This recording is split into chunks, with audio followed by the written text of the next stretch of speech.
Doctor Luis Molina, muy buenas noches.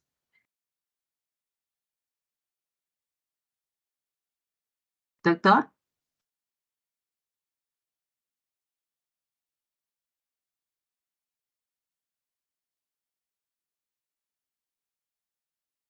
doctor Luis,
doctor, buenas noches, ¿me escucha?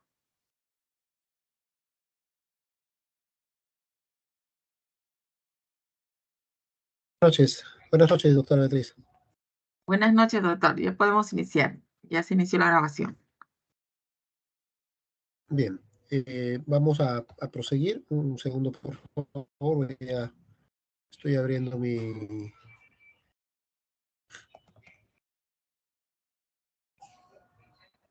las diapositivas para poder compartir la presentación.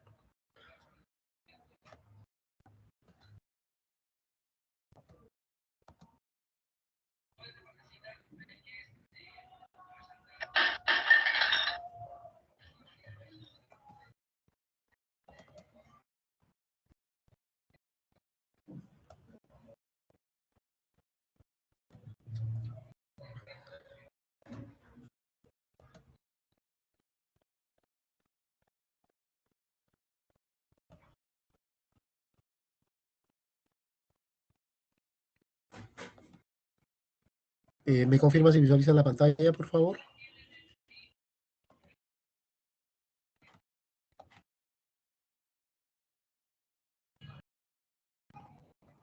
Doctor, buenas noches, sí se observa.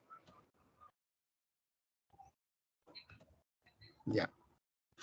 Bien, vamos a ver algunas de las principales teorías, las teorías de la motivación. Y dentro de ellas tenemos el enfoque clásico o tradicionalista de Taylor, que indicaba fundamentalmente que el, el, el principal factor de motivación estaba vinculado en la retribución económica. Para Taylor, sostiene que el trabajo es desagradable para la mayor cantidad de las personas y el mejor sistema de motivación o de incentivo es el dinero. Él considera que el gerente debe dirigir o supervisar, indicar qué hacer a las personas. O sea, las personas tienen que tener las instrucciones para poder realizar sus acciones. Recuerda que esta concepción se centra en la época de la revolución de las fábricas y uno de los principales exponentes que lleva a la práctica las teorías de Taylor es Henry Ford, ¿no? Entonces, su principal premisa es el hombre es un hombre económico y debe recibir un incentivo económico para trabajar más a gusto. Las personas, indica también que las personas pueden tolerar el trabajo si el sueldo es decente y el jefe es justo. O sea, son las premisas fundamentales que establece o formula Taylor, y haciendo hincapié en que debería de buscarse un sistema de retribución a los trabajadores en función a su productividad y a su rendimiento efectivo. Él era contrario a los sistemas de pago por hora o pago por jornal, sino más bien deberían implementarse sistemas basados en producción. O sea, cuántos elementos se han producido, uh, y en función a eso sacar un sistema de pago en función a la producción que efectuaban las personas.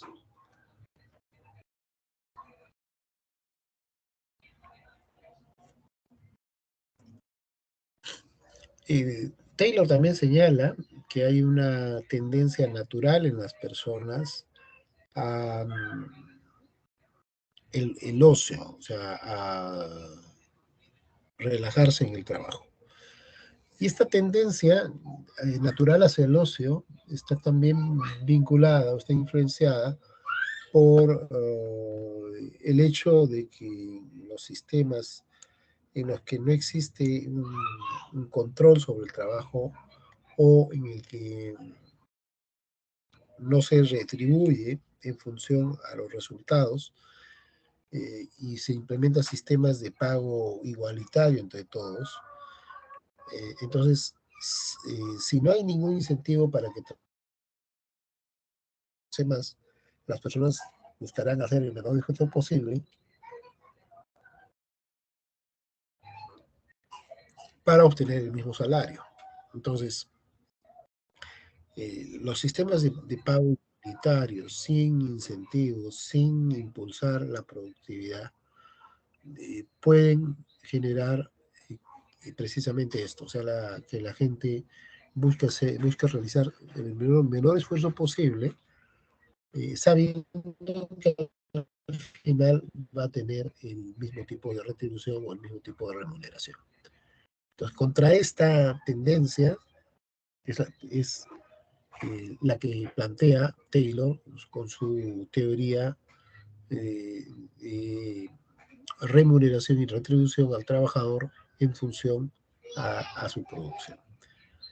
Esto que de repente puede parecernos un poco duro, la posición o el pensamiento de este autor, sin embargo, eso frecuentemente se visualiza que hay personas que son muy eficientes, muy productivas, y hay otras, por el contrario, que no realizan su máximo esfuerzo. Entonces,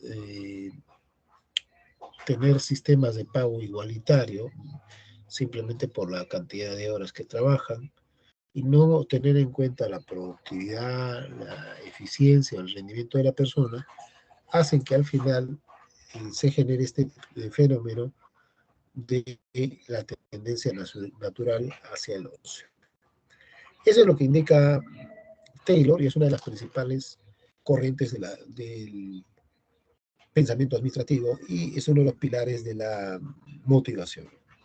La motivación económica o la motivación retributiva en función al rendimiento.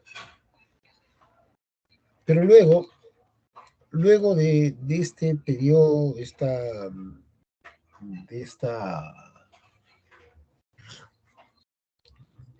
este periodo en el que se aplicó estas teorías de motivación económica,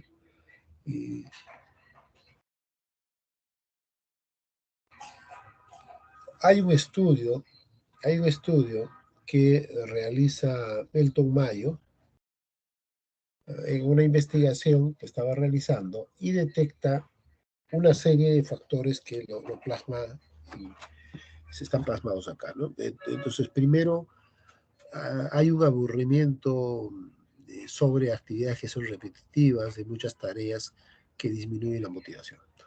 Y era frecuente en los centros fabriles encontrar actividades que se repetían continuamente, una tras otra.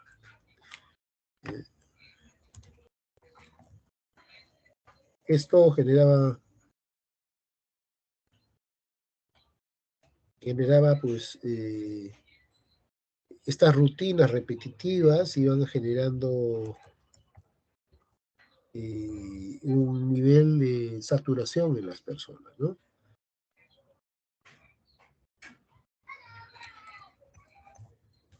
Y estas han sido parodiadas en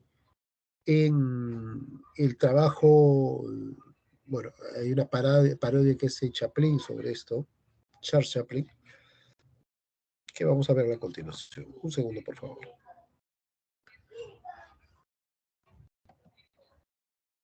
Veamos esta parodia.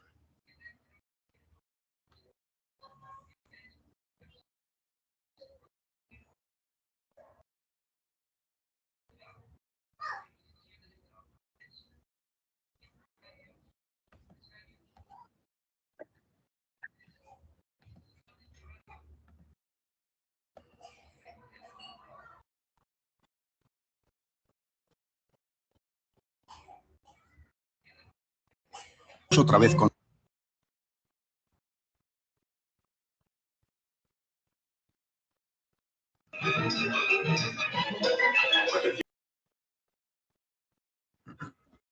Bien, este corto de video que hemos podido visualizar nos muestra la parodia y la crítica a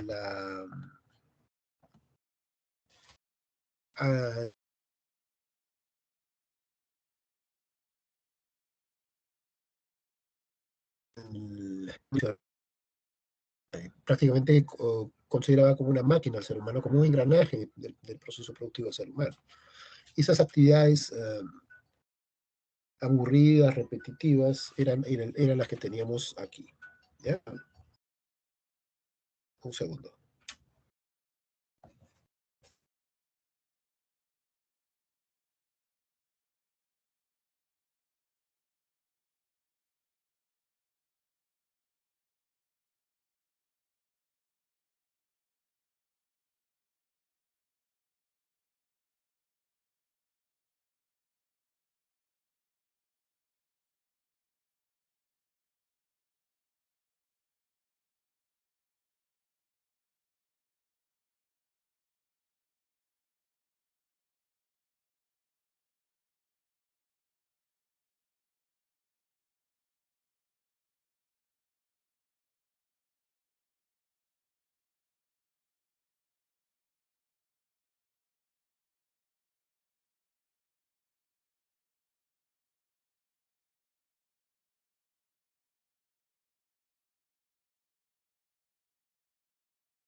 Bien, disculpe, entonces lo que tenemos aquí es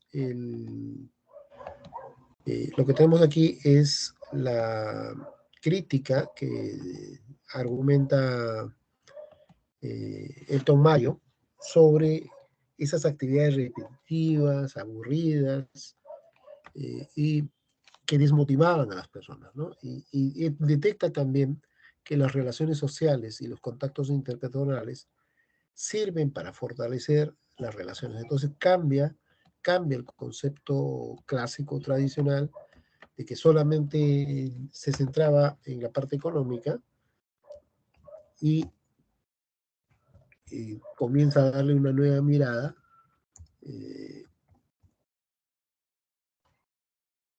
a lo que eran las relaciones interpersonales y sociales, ¿no? Entonces, aquí va a jugar un rol importante en esta nueva perspectiva, esta nueva visión sobre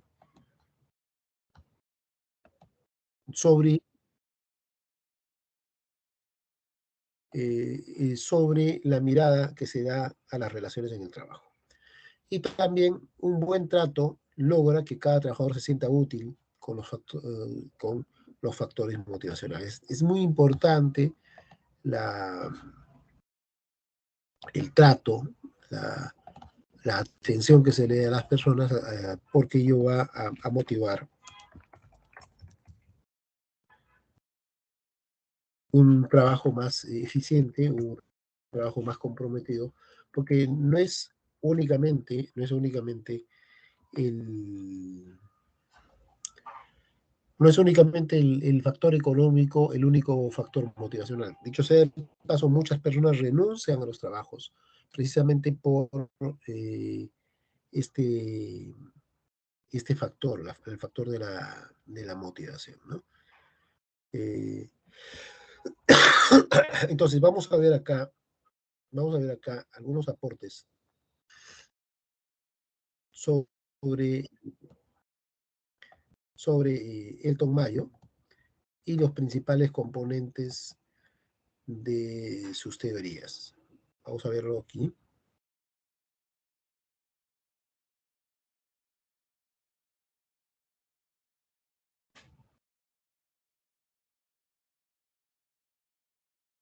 Vamos a ver el resumen de las críticas y los aportes que formula esta teoría. Un segundo, por favor.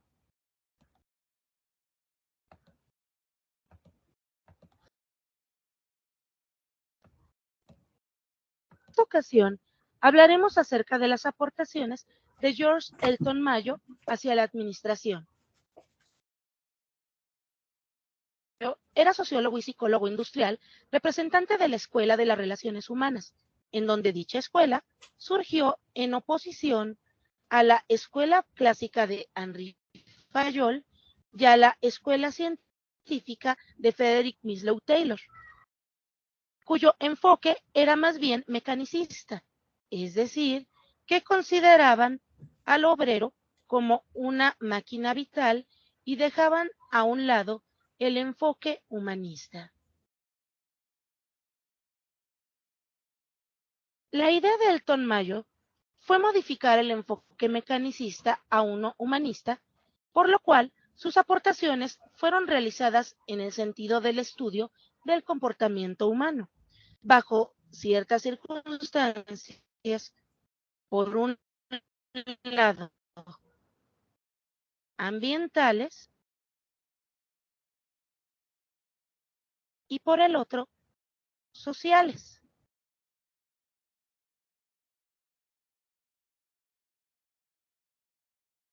Sus investigaciones se dieron dentro de la planta de la Western Electric Company, ubicada en el poblado de Hawthorne, en Chicago, en donde se dio la tarea de realizar un análisis exhaustivo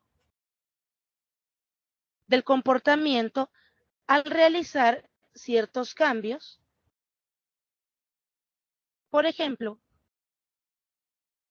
en la iluminación e introducción de periodos de descanso en el área de trabajo, así como la reducción de la jornada laboral e implementación del sistema de incentivos para los trabajadores, en donde descubrió que los factores que influían en la productividad del empleado eran más bien sociales, y entonces se abocó al estudio del comportamiento de grupo,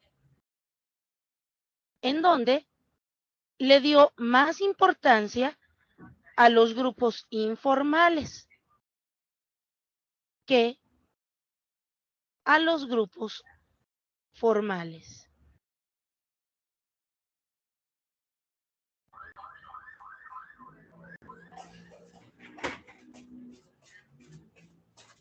Los grupos informales son aquellos que se forman por afinidad y amistad, y los formales son aquellos que se conforman por la demandante necesidad de control en la organización de las personas.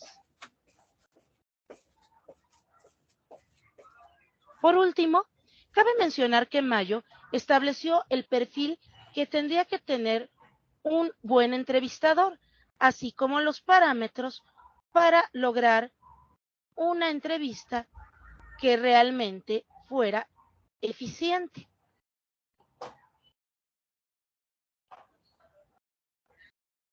Hoy en día, estos estudios sobre comportamiento humano han auxiliado a disciplinas como el desarrollo organizacional, y a este mismo se le da una gran importancia en las empresas en el siglo XXI.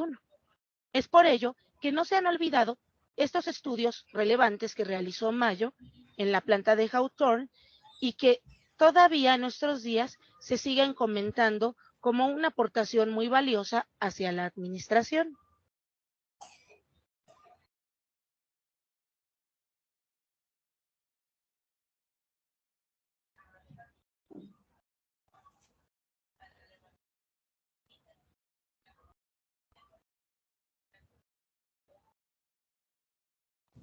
Usted es profesional peruano y está buscando cómo inmigrar legalmente a los Estados Unidos.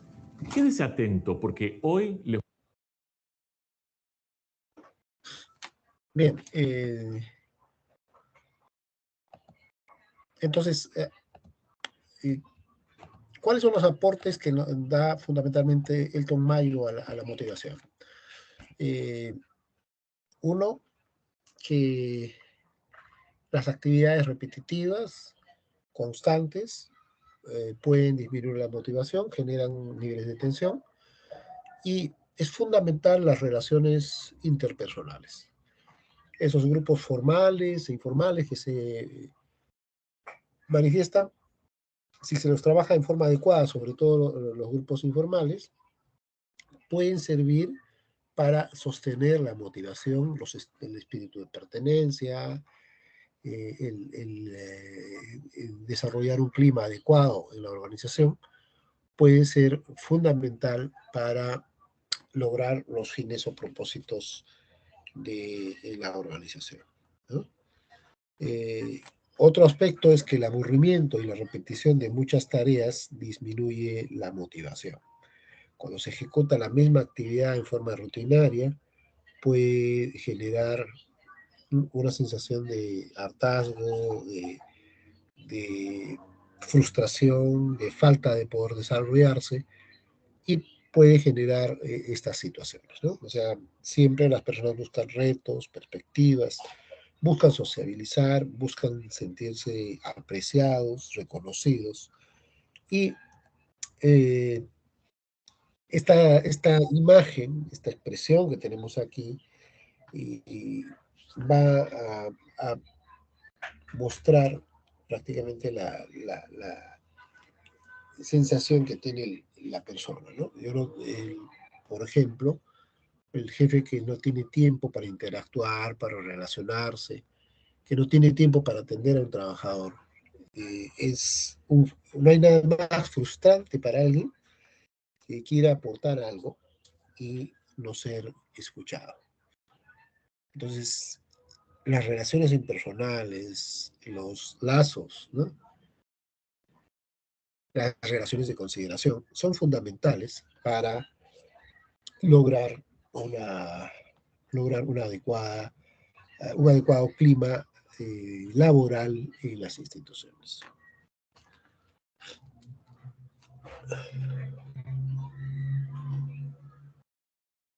Luego, la siguiente teoría está vinculada a la teoría de los recursos humanos. Otro seguidor que juntamente ejecuta críticas también a las teorías clásicas, y esbozan un nuevo modelo basado en alguna de estas consideraciones. El primero, a diferencia de lo que decía la teoría clásica, el trabajo no es inherentemente desagradable a todas las personas. O sea, plantea un supuesto totalmente diferente del que tenía la teoría clásica. No, o sea, el trabajo no es desagradable. Cuando la gente está comprometida con el trabajo, cuando le gusta lo que hace, el tiempo se pasa volando y no siente el tiempo. Entonces es un primer indicador de que el trabajo no es desagradable. Las personas se esfuerzan para lograr las metas que tengan sentido y que hayan contribuido a establecer.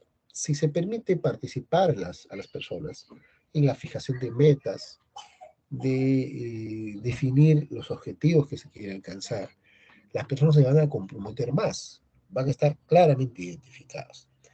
Las personas pueden ejercer mayor creatividad, autodirección y control de sí mismas que las exigidas por sus jefes. Eso es fundamental. Si las personas se comprometen con algo, ese compromiso a veces es mucho más valioso que el control o las exigencias pedidas por los jefes, que puedan haber por los jefes o las personas que dirigen las instituciones, ¿no?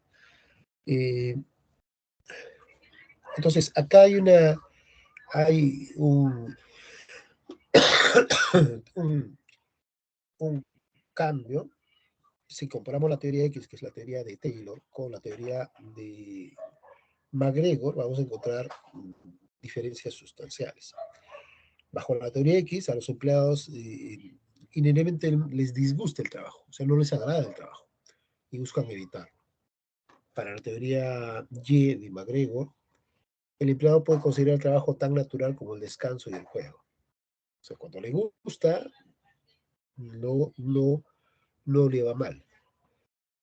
A los empleados, la teoría X decía, a los empleados les disgusta el trabajo, deben ser coaccionados y controlados o amenazados con sanciones para que alcancen las metas. MacGregor dice, la gente ejerce autodirección y autocontrol si está comprometida con los objetivos. Entonces, lo que hay que hacer es involucrarla en la fijación de los objetivos para que ellos mismos ejerzan su rol de autocontrol y procuren alcanzar los objetivos. La teoría X indica que los empleados evitarán asumir responsabilidades y buscarán una dirección formal siempre que sea posible.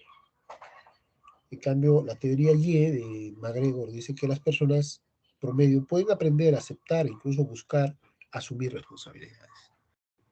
En la teoría que decía solamente el jefe asume responsabilidades, no, acá el trabajador también puede asumir responsabilidades. Y la cuarta diferencia es que la mayoría de los trabajadores colocan la seguridad por encima de los demás factores asociados al trabajo y muestran poca ambición. La capacidad de tomar decisiones está ampliamente dispersa en toda la población y no necesariamente es patrimonio exclusivo de quien ocupa un puesto administrativo.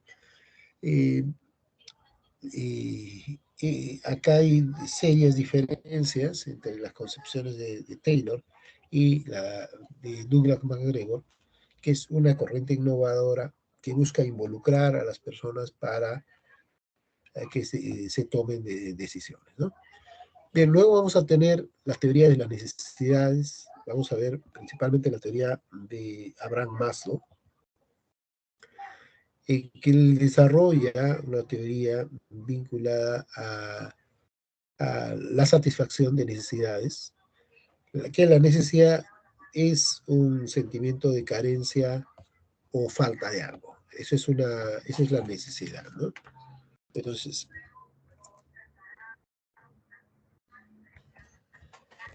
él desarrolla esta teoría, desarrolla una teoría de la escala de necesidades de Maslow, y va a señalar que hay una serie de niveles de las personas que las establece en su pirámide de necesidades. Vamos a ver ahora un breve corto precisamente sobre esta pirámide de las necesidades de las que nos habla Abraham Maslow. Un momento, por favor.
Las personas, como María, tenemos necesidades.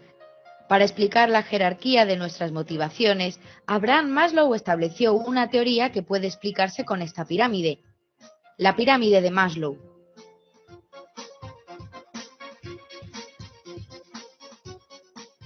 Empecemos por el principio. Imaginemos que colocamos a María, de repente, en un lugar nuevo sin que tenga nada. Lo primero que necesitaría es tener cubiertas sus necesidades básicas, es decir, la comida, la bebida, el descanso, la respiración. Esa es la base de la pirámide.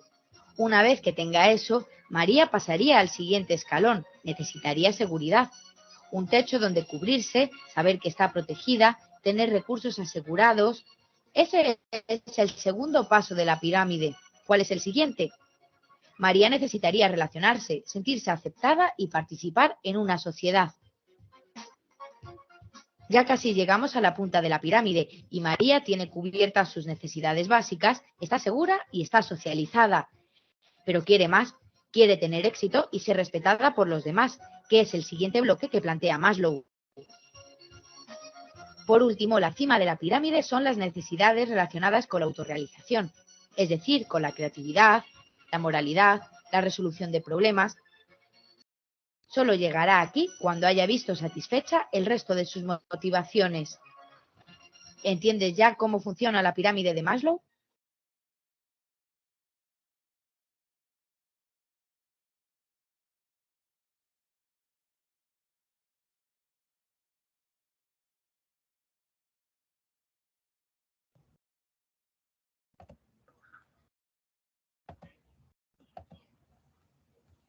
Entonces, esta es la pirámide de Maslow. Y bueno, Maslow indicaba que estas pirámides que estas necesidades se iban cubriendo, iban ascendiendo hacia los niveles superiores. Entonces, el ser humano, por su esencia, por su naturaleza, es un ser que tiene amplias necesidades, pero va a ir escalando en esta pirámide a medida que va cubriendo sus necesidades, ¿no? Entonces, claramente han indicado necesidades fisiológicas básicas, por ejemplo, que son inherentes a las necesidades fisiológicas, por ejemplo, el hambre, el sueño, la sed, la necesidad de abrigo. Son necesidades que sí tienen que ser cubiertas para que la persona pueda subsistir. Sin ellas no va a poder subsistir. Entonces, dependiendo del estado o la situación de la persona, para algunos, simplemente poder satisfacer las necesidades fisiológicas se convierte en un elemento fundamental para su vida y con eso sería suficiente. Entonces, si encontramos personas que estén en esa situación, simplemente tener un ingreso que le permita satisfacer estas necesidades fisiológicas será el punto fundamental para superar este nivel, para tener satisfecho este nivel. En las necesidades de seguridad, encontramos la posibilidad de que las personas mantengan sus posiciones o propiedades o sus bienes o valores. Entonces, el temor, el temor a perder las cosas, el temor a no estar seguro con las cosas que tiene, es un factor importante. Entonces, la persona cuando está en la incertidumbre, tiene un nivel de rendimiento inferior, porque está en un estado de tensión, viendo si va o no a conseguir las cosas que se planeaba, ¿no? Entonces, este es un factor importante a tener en cuenta.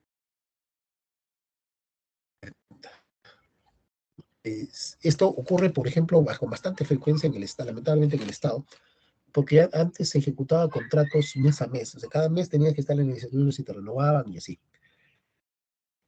Entonces, esa tendencia a generar contratos cortos y estar, inclusive cada mes, estar haciendo renovaciones de contratos, afecta precisamente a estas necesidades, que es la necesidad de seguridad. La persona tiene que estar estable, segura, tranquila. Y eso no se logra, por ejemplo, con esas prácticas que hay de renovaciones cada cierto tiempo.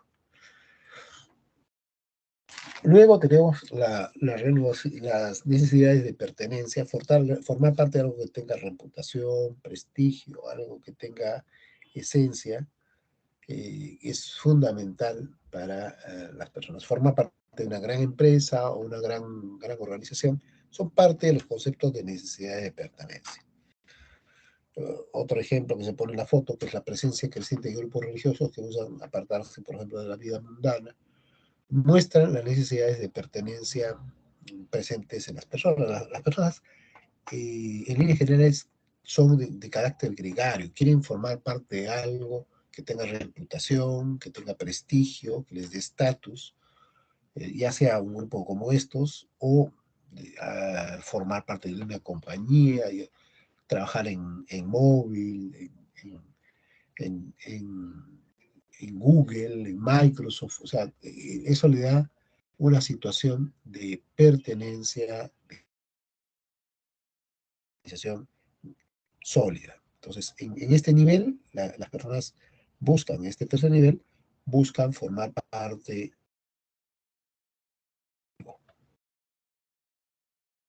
En el cuarto nivel, es reconocimiento.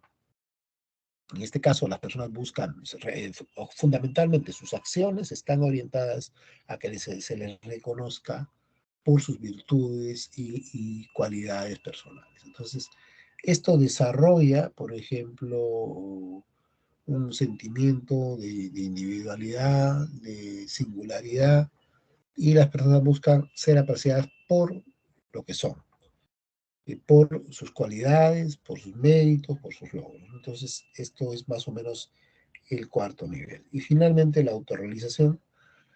Son personas que han superado los niveles anteriores y buscan más bien ejecutar acciones que les den un crecimiento personal, apoyar a los demás, realizar acciones a favor de otros, ¿no? Que es el proceso de autorrealización. O sea, sentir que su paso por la vida ha servido para algo, dejar una huella, un apoyo. Y por eso encontramos muy frecuente en donantes, voluntarios, campañas de arborización, etcétera, que forman parte de estas acciones, ¿no? Forman parte de estas acciones. Y bueno, tenemos también la teoría de los dos factores, que es la teoría de Hertzberg. Esta teoría explica que hay en las organizaciones hay factores de insatisfacción llamados higiénicos y factores satisfactores llamados motivadores. Acá hay que realizar un punto importante de diferenciación entre los factores de motivación hay factores intrínsecos y hay factores extrínsecos. Los factores higiénicos son los factores necesarios para que un trabajo tenga el mínimo de una situación de normalidad.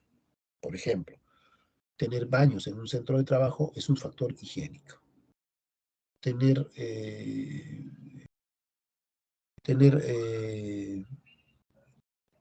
¿Y por qué es un factor higiénico? Porque es algo que se considera normal. O sea, se considera como un elemento normal y esencial que debe existir en una institución. Ese es el factor higiénico. Y eso no me motiva, sino es lo que tengo que tener, es lo que necesariamente tiene que existir. Entonces, no se habla de una motivación, sino de algo que necesariamente debe estar presente en una entidad. Entonces, eso no es un factor motivacional. Pero sí habrá factores que son motivadores, factores que escapan del patrón común, que sí tienden a generar satisfacción, ¿no? Y hay factores que son intrínsecos y hay factores que son extrínsecos.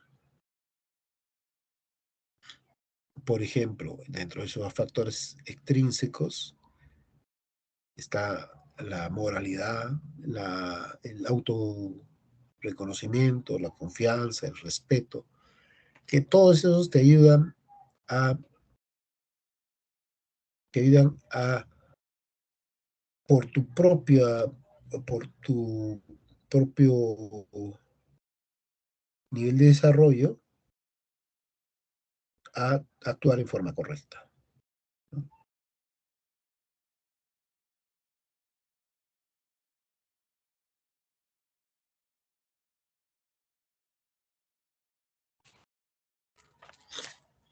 Dentro de los factores higiénicos, por ejemplo, se considera que no son factores de insatisfacción, que son factores de insatisfacción.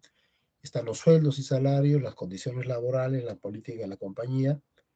La calificación positiva de estos factores no conduce a satisfacción, sino solo ausencia de insatisfacción. O sea, estos factores, los que se consideran como higiénicos, son elementos necesarios para que la gente no esté inconforme, no esté insatisfecha. Si no se cumple o si no se llega a desarrollo plenamente, sí genera una insatisfacción. Y luego tenemos los factores satisfactores, que son el reconocimiento, la responsabilidad, que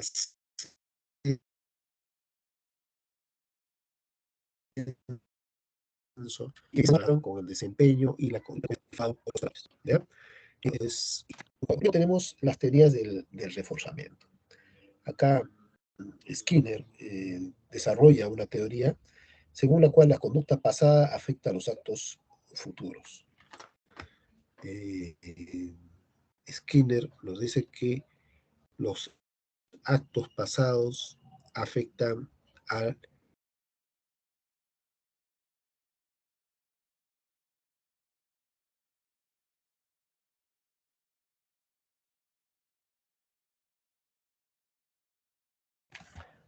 la teoría del reforzamiento. Segundo.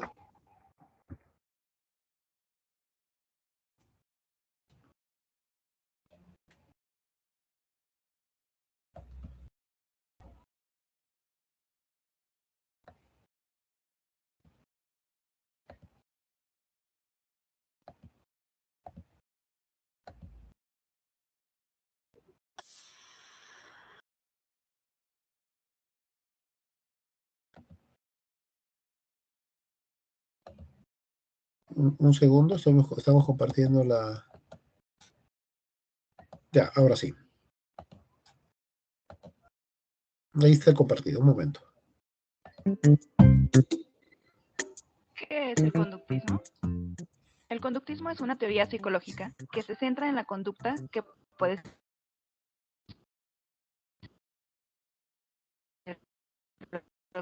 ser observada, operante. El condicionamiento clásico describe una asociación entre estímulo y respuesta, de forma que si sabemos plantear los estímulos adecuados, obtendremos la respuesta deseada. El condicionamiento operante busca la consolidación de la respuesta según el estímulo, buscando los reforzadores necesarios para implantar esta relación en el individuo. Los principales exponentes del conductismo son Pavlov, Watson y Skinner. Pavlov es quien comenzó a trabajar con el condicionamiento clásico. El experimento de Pavlov, el perro y la campanita. Pavlov utilizó para su experimento un perro, comida y una campana. Antes de condicionar, hacer sonar una campana no producía respuesta alguna en el perro, pero al colocar comida frente al perro, el perro comenzaba a salivar.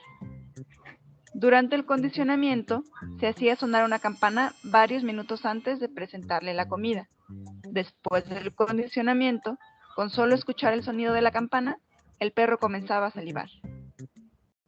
Con este experimento, Pavlov pudo observar varias cosas.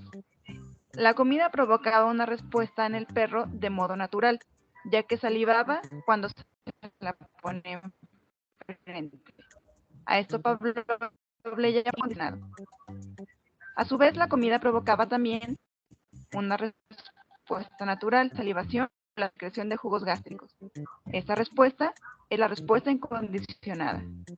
Existe también el estímulo neutro, que es aquel que antes de condicionar al perro no tenía ninguna respuesta. En este caso, era la campana.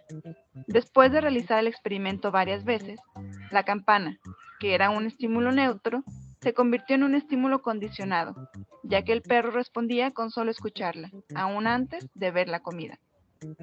Y por último, hay una respuesta condicionada, que es la respuesta que se obtiene con el estímulo condicionado, en este caso, que el perro salive con tan solo escuchar la campana.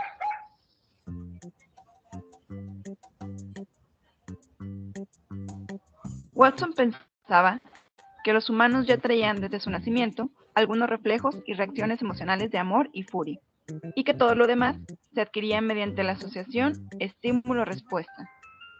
El experimento de Watson, Albert y la rata. Watson demostró el condicionamiento clásico con un experimento en el que participó un niño de algunos meses de nacido, de nombre Albert, y una rata blanca. El consistía en acercar la rata a Albert para que la tocara. Al principio, Albert no mostraba temor por el pequeño animal, pero al comenzar a hacer de repente un ruido fuerte cada vez que Albert tocaba a la rata, al poco tiempo Albert comenzó a mostrar temor por la rata aún sin hacer el ruido. Watson después extinguió el miedo presentando la rata al niño en repetidas ocasiones sin hacer ruido. A Watson se le atribuye el término conductismo. Skinner guió sus estudios hacia el condicionamiento operante, a diferencia de Pavlov y Watson, tratando de reforzar o eliminar las respuestas deseadas. Skinner describe los siguientes modelos de condicionamiento operante. Las respuestas que son recompensadas tienen alta probabilidad de repetirse. A esto le llamó refuerzo positivo o recompensa.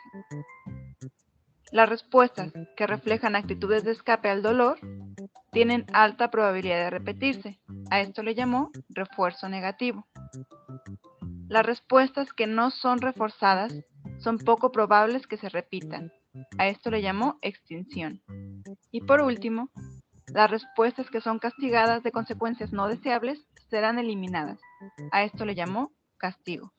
El experimento de Skinner, la rata en la caja.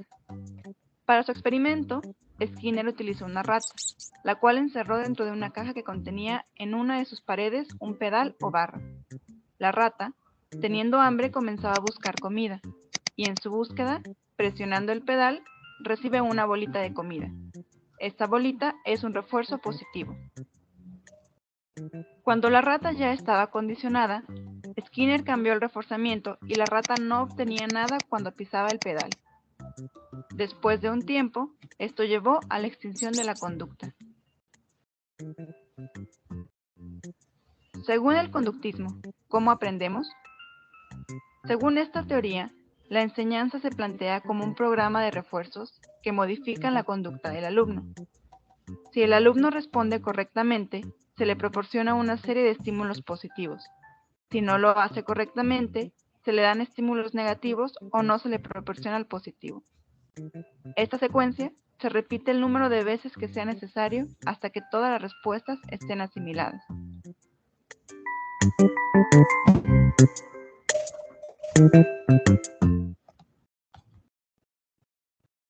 Bien, ese es el modelo, ese es el modelo de conductismo, de reforzamiento desarrollado por Skinner. Entonces, fíjate cómo muchas de las cosas que nosotros ejecutamos actualmente, de las que nosotros vivenciamos, están basadas en esta teoría.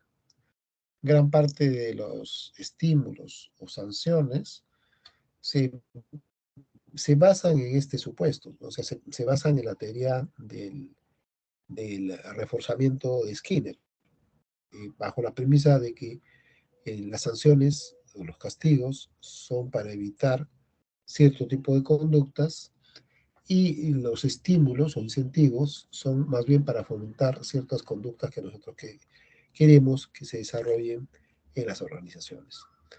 Eso es un poco, a grandes rasgos, las principales corrientes de motivación o teorías de la motivación que se han desarrollado. Luego, hay algunas otras teorías, aparte de estas que hemos visto. Las teorías, por ejemplo, de los estímulos, el estímulo económico, el estímulo recreativo, estímulo afectivo o estímulo ambiental, que son en realidad variantes de algunas que hemos visto ya. Luego tenemos también la teoría EPA.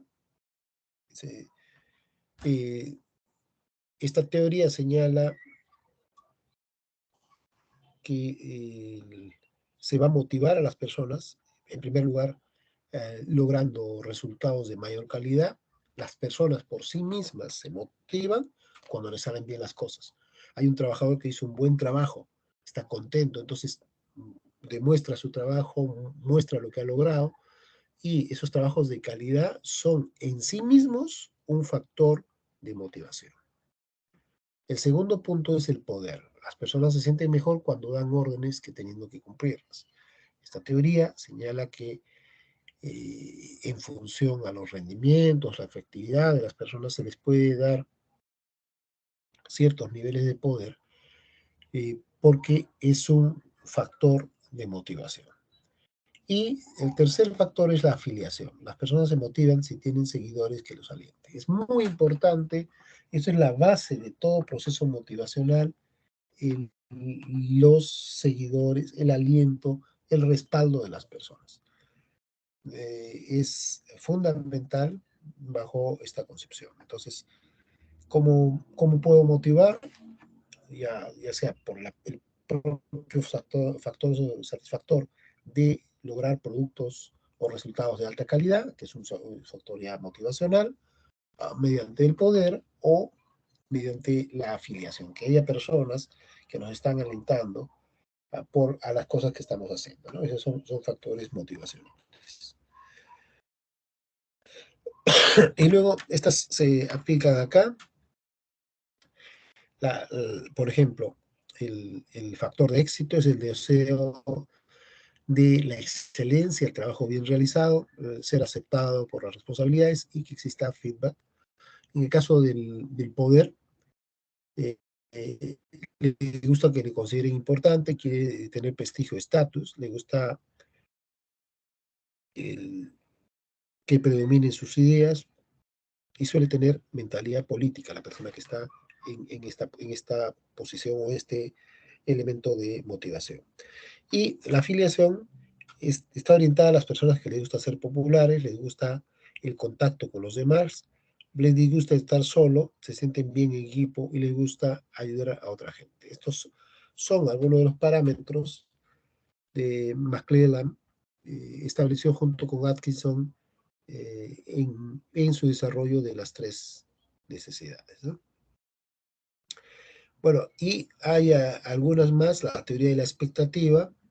El individuo se encuentra motivado por desarrollar una serie de actividades que permitan alcanzar una meta y valorar que ésta se perciba y que le permita alcanzar, ¿no? Hay por un lado la valencia, la expectativa y los medios. La valencia es la valoración subjetiva del individuo sobre un resultado. La expectativa es la percepción de la posibilidad de un determinado esfuerzo y a un determinado resultado. Y los medios representan la idea que tiene el empleado que recibirá una recompensa cuando haya realizado el trabajo normalmente. Se concibe como una probabilidad. Estos son los factores de la teoría de las expectativas. Bueno, acá está, este es un resumen de la teoría del reforzamiento de Skinner, cómo los actos pasados influyen sobre la conducta actual del individuo y en base a los estímulos que se generan, ¿no? Bien, estas son entonces las principales teorías de la motivación de los individuos. Vamos ahora a pasar al siguiente tópico. Un segundo, por favor.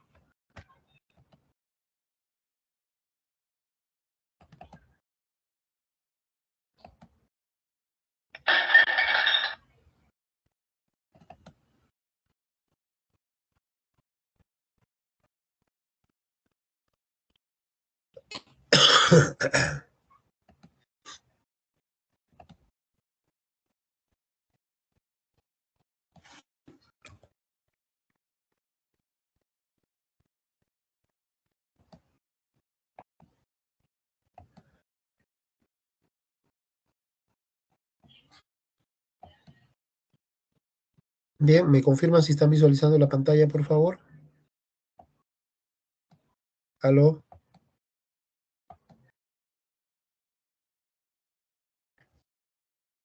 Bien, vamos a proseguir. En este caso tenemos la teoría de los dramas de control. Esta sirve para identificar cómo debemos actuar frente a una determinada situación o cómo podemos manejar estas situaciones. Y esta teoría del drama indica que es un suceso a partir del cual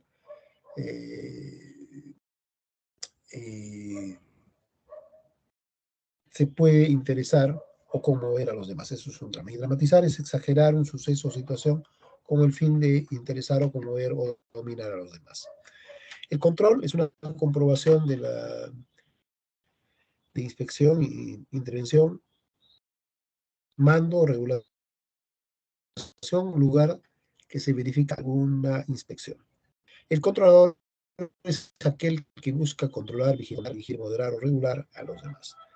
Los dramas de control son la forma de exagerar un suceso o situación que emplea el controlador con el fin de interesar, conmover, dirigir y dominar a los demás. Esto es el concepto del drama de control que vamos a ver a continuación. Entonces, el controlador asume diversas posturas en su intento de controlar a los demás. Normalmente cuando una persona quiere tener el dominio sobre otra, busca mecanismos. Estos mecanismos no son únicos, sino existen diversas formas de poder ejecutarlo. Sin quererlo, al desarrollar su drama de control puede generar conflictos con los demás. Como es común, vamos a ver cómo se pueden presentar estas situaciones. James Renfield señaló 4 grandes tipos de dramas de control: el interrogador, el distante, el intimidador y el pobre enemigo. Son los cuatro grandes tipos de dramas de control señalados por este autor. El interrogador busca conocer lo que ocurra en la empresa, es suspicaz, reiterativo, en sus preguntas quiere respuestas al detalle. Esto es lo que pasa con el interrogador. Entonces acá tenemos que es lo siguiente, que estas son las actitudes que tienes, qué pasa, qué ocurre, por qué nadie me habla, por qué no me informan, algo están escondiendo. Esa es la típica actitud del interrogador, es suspicaz, es reiterativo y tiene esta característica, ¿no? Entonces va a ejecutar preguntas, va a preguntarse, interrogarse, y si no le dan respuestas, está insatisfecho, o a veces tú ya respondiste y vuelve a preguntar. Es la típica actitud del interrogador. Te pregunta una y otra vez, a ver, cuéntamelo de nuevo, o dime, pero ¿me podrías repetir? Son las típicas posiciones, o sea, te va indagando, preguntando, y se vuelve una persona un poco obsesiva en las cosas, ¿no? Ese es el primer modo de drama. El segundo es el distante. Esta persona establece barreras en la comunicación con los demás, no no expresa sus sentimientos, es una persona rígida, formal, se siente atada a su estructura mental, es muy rígida esta persona.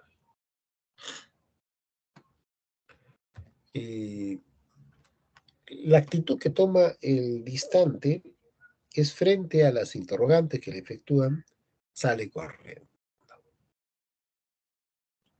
Prefiero retirarme de aquí, se aleja de los demás argumentando no tener tiempo. Esa es una conducta. Ustedes seguramente a lo largo de sus actividades y su vida habrán podido ver a una persona con estas características, ya sea como la anterior que hemos visto que es el interrogador, o esta que es el distante. Le preguntas y él no quiere responder, se cierra en su mundo y evade este tipo de conversación o interacción con la persona, ¿no?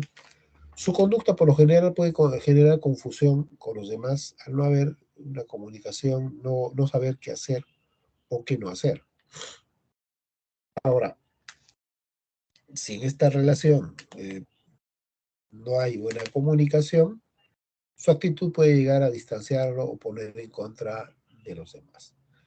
Entonces, a veces el aislarse o distanciarse puede tener un efecto negativo, contraproducente sobre la persona, ¿no? Entonces, es a grandes rasgos lo que podemos ver en este caso. Y el siguiente es el intimidador. Esta es la posición de la persona que trata de dominar a los demás siendo intimidador, impactando y sojuzgando a los demás.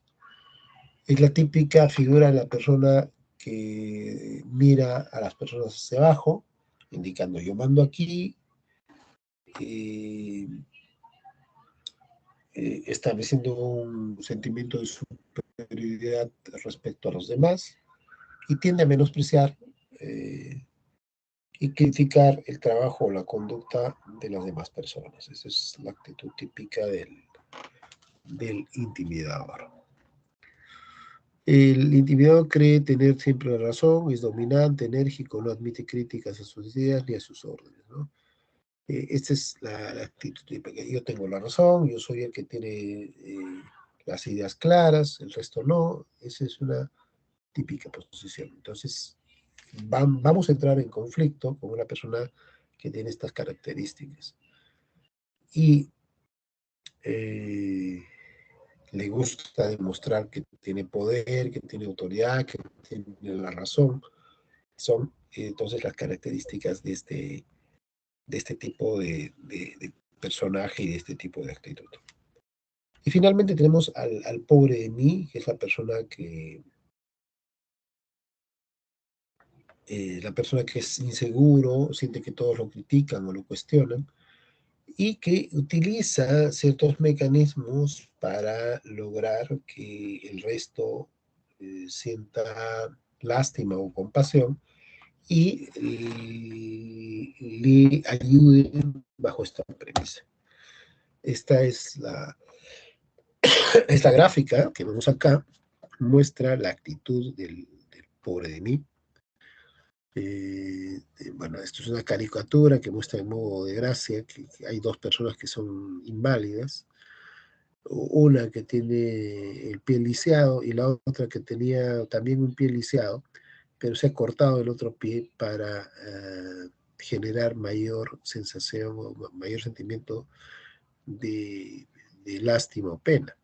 Entonces uno pone su letrero de inválido y el otro pone mucho más inválido.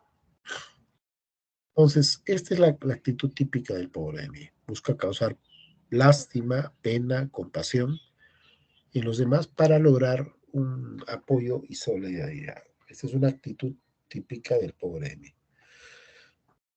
El pensamiento, dicen, yo no creo que pueda lograrlo, no sé cómo, no sé cómo puedo hacerlo, ¿me ayudas? Entonces siempre cuestiona, si tú no me ayudas me va a ir mal, si tú no me ayudas algo me va a ocurrir. Es la típica posición del pobre de mí. Es una persona que se encuentra encasillada en las cosas, ¿no? Pero también, ojo, también es un mecanismo de control, es el mecanismo que ha aprendido para lograr lo que se propone. No es que sea necesariamente, sino es un mecanismo para interrelacionarse y lograr lo que se propone. Esta es otra interrogante. ¿Lo hago o no lo hago? Mejor le pregunto a Juan Pérez. El pobre de mí es una persona dependiente. Para evitar cometer errores, deja que otros tomen las decisiones que a él le corresponden tomar. Así, si algo sale mal, otro se habrá equivocado. Esa es la típica posición del pobre de mí. Si sale mal, otro se equivocó. Si sale bien, bueno, él ha hecho bien las cosas. Esas son las posiciones que tiene el pobre de mí. ¿Ya? Entonces, tenemos estos 4 grandes tipos y que hay que aprender a identificar, e interrelacionarnos y manejar las situaciones con estos, con estos tipos de comportamiento. Entonces, ¿qué cosa es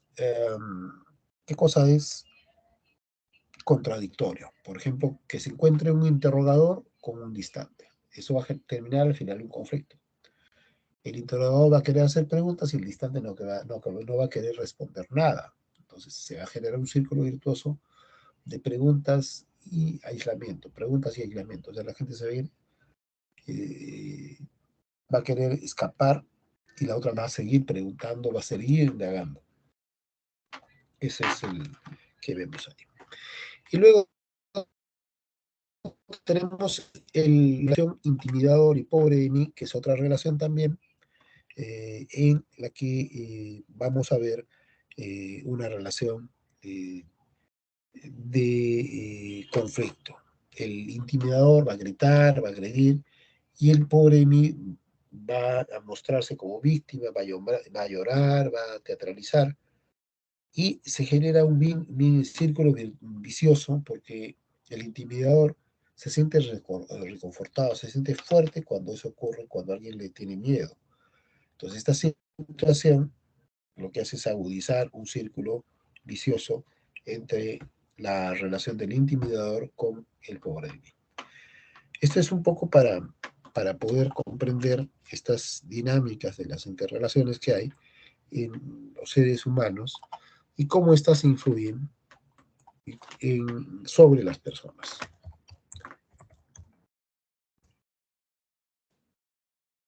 ¿Listo?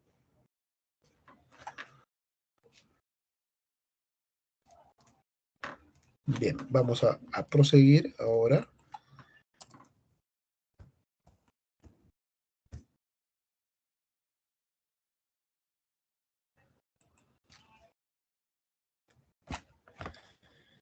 Y vamos a ver a continuación, un segundo.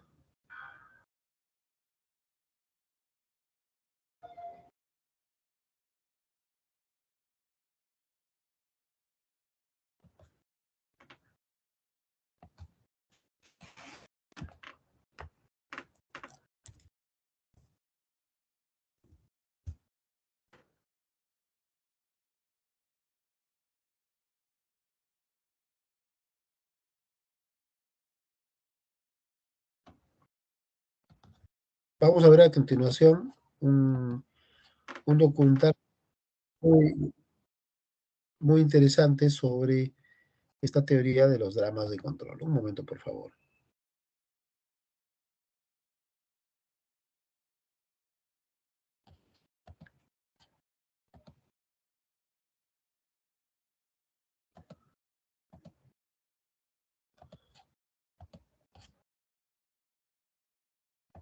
Se originan cuando uno está muy pequeño.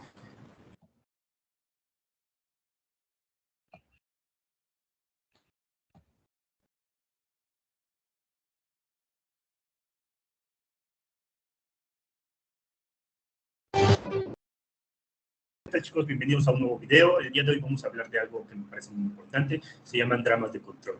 Los dramas de control se originan cuando uno está muy pequeño y cuando empieza a generar ciertos comportamientos como reacción de comportamientos de nuestros padres.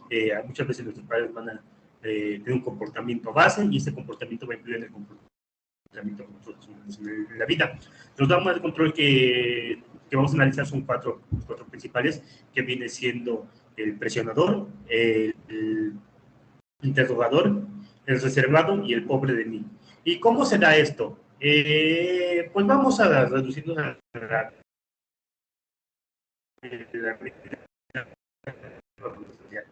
supongamos que tienes un papá y tu papá normalmente te pregunta, oye hijo, ¿cómo te fue en la escuela? Tú le contestas, no, pues aprendí a multiplicar. Y dice, muy bien, vente para... Y te pone multiplicaciones, pero no te pone las multiplicaciones que te enseñan de la escuela, de una cifra, te pone de 3. Y obviamente, pues no las vas a poder resolver, o en el momento no las puedes resolver. Y una vez que te equivocas o fallas, te dice, ¿ves? Para eso te pagó la escuela, no aprendes nada, te digo cómo hacer las cosas y no le echas ganas, eso no está bien. Pero papá, solo aprendí de una cifra, no de 3, pero es lo mismo de una que de 3, no debes de por qué. Y así, todos los días que tú llegas de la escuela, te pregunta cómo te fue. Y después te pregunta, al siguiente día tú le dices que viste geografía y viste los ríos más largos, y te empieza a preguntar todos, pero como lo sepas de ver, no te lo sabes todo, te equivocas en un par, y entonces te empieza a decir que lo hiciste mal, que te empieza a cuestionar lo que estás haciendo en la escuela, tu forma de comportarte, las clases que le dices a la vida, te dice que todo te va a ir mal. Y este papá es un papá interrogador, es un papá que está aprendiendo que aprendió en su momento, en su juventud, a interrogar a las personas, encontrar una falla y después recriminar esa falla. ¿Para qué sirve esto? Pues un interrogador, cuando te empieza a preguntar y tú no le puedes responder, él se carga de tu energía. Estamos hablando prácticamente de una discusión. Si tú discutes con un interrogador, el interrogador te pregunta, y te hace varias y tú te equivocas, entonces va a parecer como que tiene la razón, y entonces y tú te vas a sentir bajo de energía. Entonces los dramas de control sirven para una lucha de energías que hay entre los seres humanos, para ver con quién se queda con lo ganado. ¿Qué es lo que sucede? Que el interrogador va a generar un drama de control que le pueda responder a ese interrogador que me está molestando. Uno de los dramas que genera el interrogador, el más común, es el reservado. ¿Qué sucede? ¿Cómo te fue en la escuela? Bien, papá. Bien, papá. Ay, ¿qué aprendes? Muchas cosas, luego te cuento.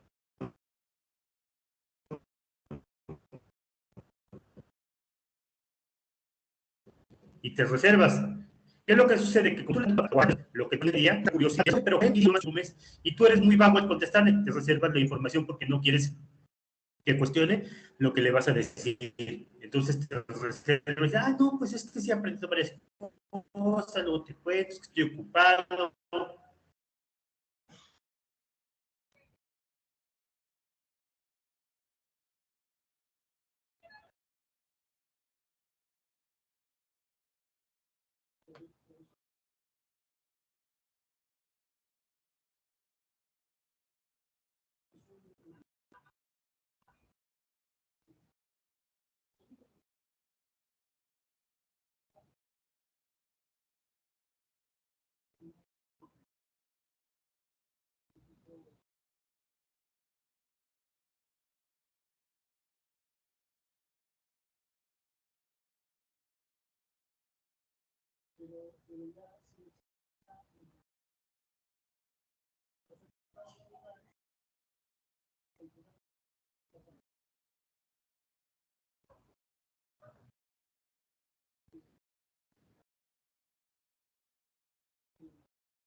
Entonces, estos son los cuatro modelos que establece Ranfield. En algunos casos tienen algunas pequeñas variaciones, pero son los que establecen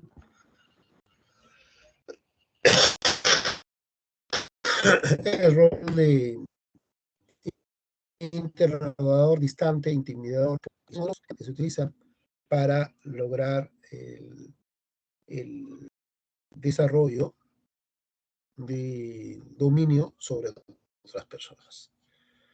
¿Ok? Estos son entonces las consideraciones que hay que tener en cuenta. Y bien, vamos a ver a continuación para ya concluir. Quiero interesante sobre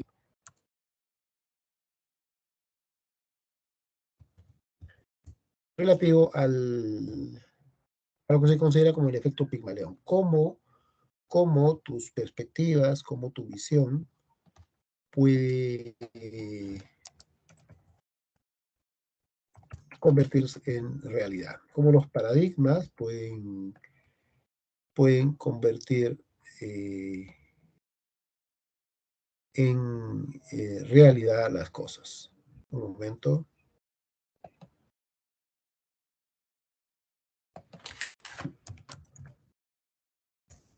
Deme un segundo, por favor, para poder compartirles.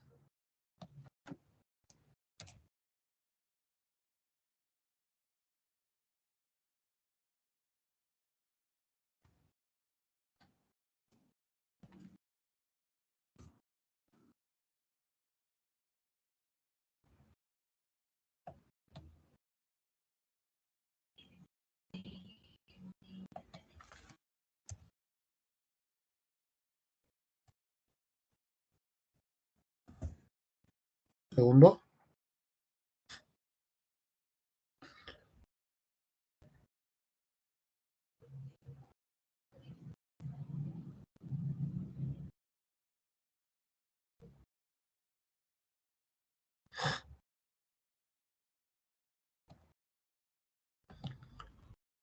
Ahora sí.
Bien, hemos visto, con esto hemos visto la visión de lo que es los paradigmas y cómo influyen, cómo esta visión de los modelos de pensamiento que tenemos ya prefijados, los modelos de pensamiento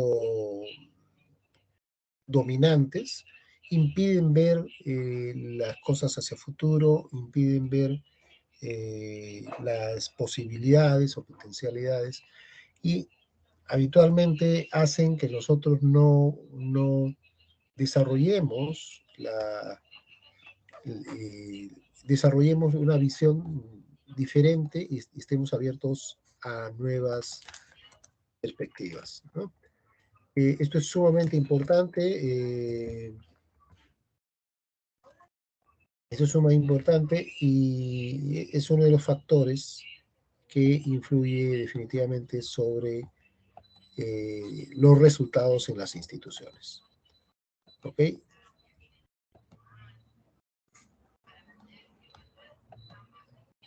Estos son, entonces, voy a enviar en este momento los materiales.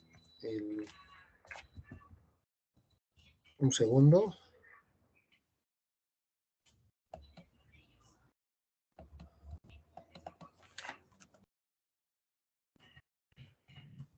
Voy a enviar a la coordinadora, a la doctora Beatriz, los videos de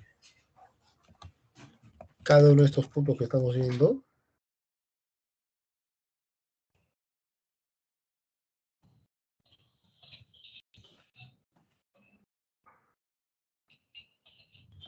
Un segundo.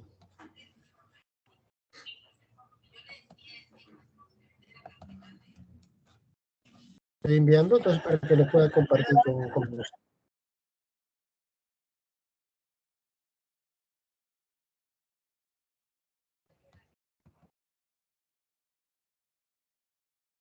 Estoy enviando entonces los materiales para que los pueda compartir, también los PowerPoint. Y listo, dame un segundo, por favor.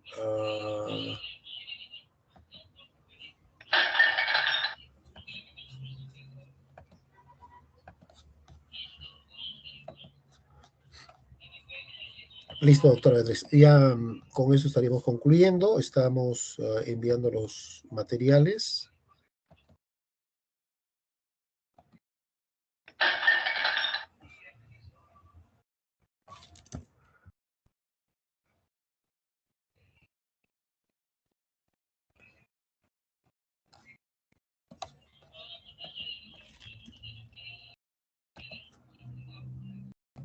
Ok, perfecto.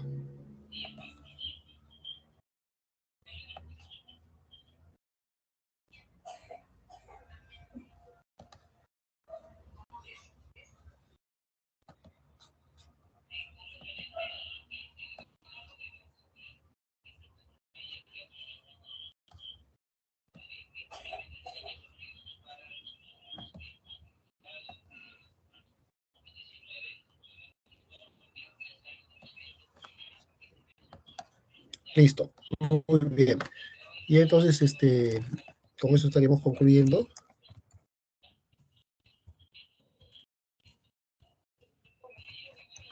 Estoy pasándole los archivos a la doctora Beatriz. Ella les va a compartir por su red, por el WhatsApp a los participantes. ¿Ya? Un segundo, estoy pasando todos los archivos.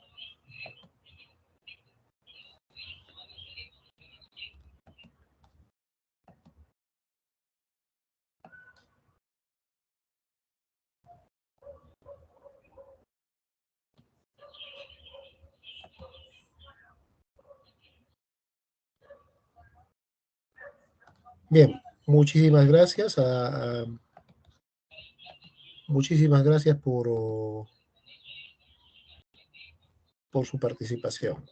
Con eso estaríamos concluyendo la sesión del día de hoy y la doctora Beatriz estará compartiendo con ustedes los archivos del desarrollo del curso de esta sesión. Muchísimas gracias, doctor. Nos vemos en la próxima clase. Gracias, buenas noches.